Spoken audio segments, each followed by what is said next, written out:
Hello there guys and welcome back to 100% Chelsea for a different series. We're not sure what to call it right now. So right now we're calling it Chelsea News Roundup, which will be a weekly show, obviously, as the name that we have right now says, you know, just rounding up the news that happened during the week.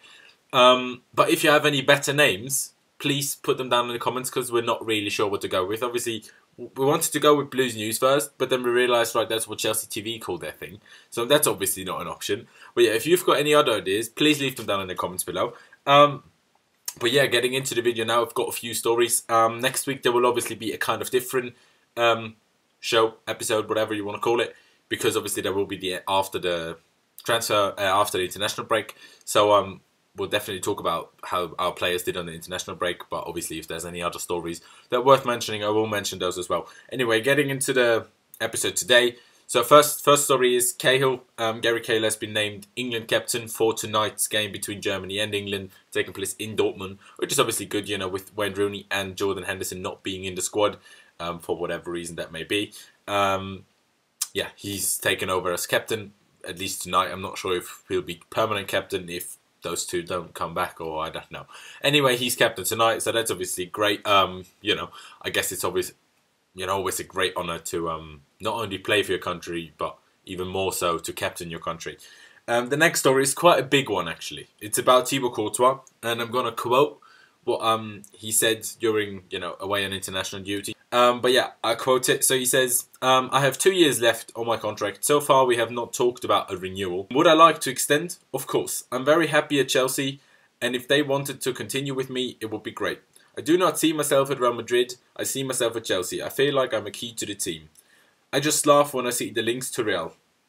Did they forget I'm Atleti? I only see myself at Chelsea. So that's obviously great. I mean, we always love these kind of comments. Much prefer those kind of comments than to what he said about, you know, last year anyway on the international duty. So yeah, maybe I'm leaving and this and that.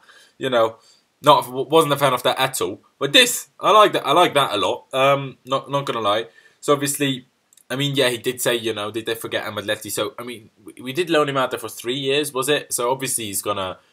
They were the team to give him a proper start into a world-class footballing career. They were kind of the stepping stone for him. So obviously he's gonna feel a lot of affection for them. But if that means he doesn't want to join Real Madrid, great. Very happy with it. Can't complain at all. And if he, you know, if he's up to renewing his contract at Chelsea and staying at Chelsea, and if he only sees himself at Chelsea, I'm very happy about that. So Thibaut, well done, mate. Well done, mate. Next story then is about Monaco's Thiemoué. Not sure how to pronounce his first name. Bakayoko, 22-year-old French midfielder from Monaco, obviously. And there's been quite a few sources, quite a few reliable sources as well, saying that Bakayoko has agreed personal terms with Chelsea. For example, Guillem Balag, I think he's a Spanish journalist, but very well respected, to my knowledge anyway. And yeah, he said Bakayoko has agreed personal terms with Chelsea.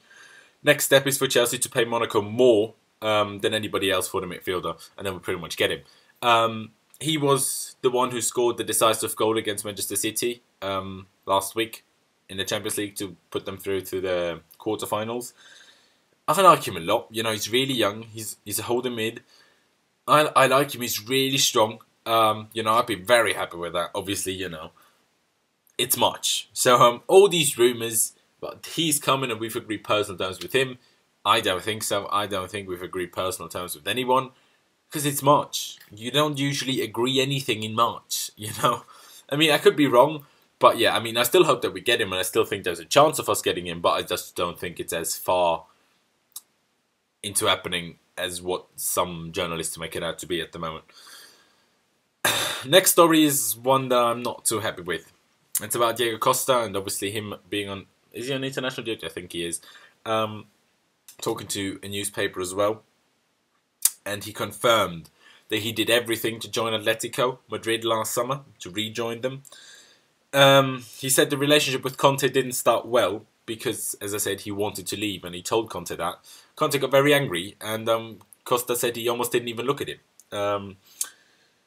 So that's obviously not great. But Diego then also said, Chelsea fans love me a lot. They love me more than they did in Atletico. And, you know, that's kind of like fair play to them. That means a lot kind of thing. he also said that he is happy at the moment. It's not like he hates being at Chelsea. He does have 2 years left on his contract, and he intends to fulfill those 2 years of his contract. But he said also, never say never. You know, if the club receive an offer and they say tell him to go, he's open to leave kind of thing. But what he also said is when he wanted to, he did everything to join Atletico last summer, but they didn't want to wait for him. It didn't strike so well with him, as it seems, because he said he wouldn't fight the same to return again, because apparently he didn't feel as wanted by them as he would have hoped to. See, that's a difficult one. I'm not 100% sure how to deal with that, because his heart isn't 100% at Chelsea. But he's still doing a job, even though he hasn't played so well over recent weeks. He's still scoring goals. He's still doing what he has to do. So unless we do find a world-class striker replacement, just keep him. Because he is open to staying. It's not like he wants to leave to save his life. He is open to staying. But, you know, he probably won't sign a new contract. But so if we can get a different striker, world-class striker, for example, Lukaku, or, you know, someone else, get rid of him. Because as much as I love him, and as much as pretty much all of us fans love him, there's no point in having a striker like that. Also, he's not getting younger, so we'd probably get the most money out of him right now, or next summer anyway. But yeah, you know, leave me all of your thoughts on that story down in the comments below.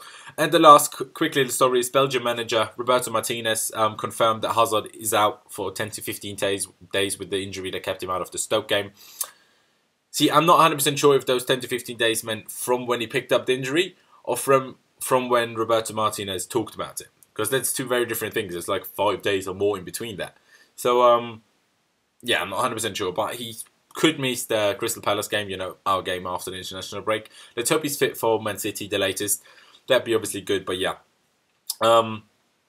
That's really it. That's all the stories I've got today. Again, leave me some of your ideas, some of your input on what we could call this weekly show down in the comment section below. Leave me all of your thoughts on all of those stories I talked about today in the comments down below as well. Leave a like if you did enjoy the video. Subscribe if you haven't already. We massively do appreciate every single new subscriber, getting us closer to our target of 30,000 subscribers, our next target anyway. But yeah, thank you guys for watching. Hope you guys did enjoy it. Up to Chelsea, and I'll see you next time.